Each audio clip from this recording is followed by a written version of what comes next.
Welcome to the Slop Farm. Enjoy the video.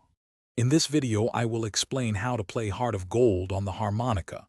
First, select a C harmonica, which is ideal for this song's key. Hold it gently but firmly between your thumb and index finger, ensuring a comfortable grip. Focus on relaxed breathing from your diaphragm to produce clear, resonant notes.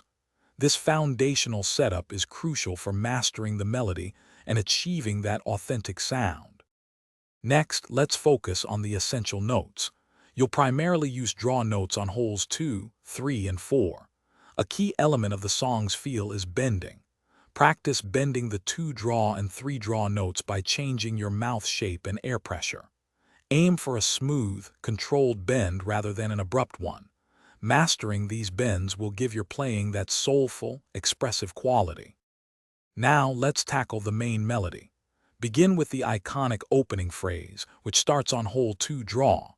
You'll then navigate through a sequence of blow and draw notes, primarily within the first 4 holes.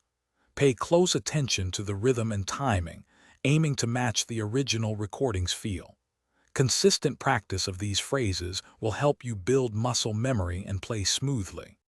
To add more expression, try incorporating vibrato, especially on sustained notes. This technique adds a beautiful wavering quality to your sound. Continuously listen to the original Heart of Gold to internalize Neil Young's phrasing and nuances. For best results, dedicate 15 to 20 minutes to practice each day. Regular, focused sessions will significantly improve your skill and confidence. Thanks for watching. Consider subscribing if we helped you today.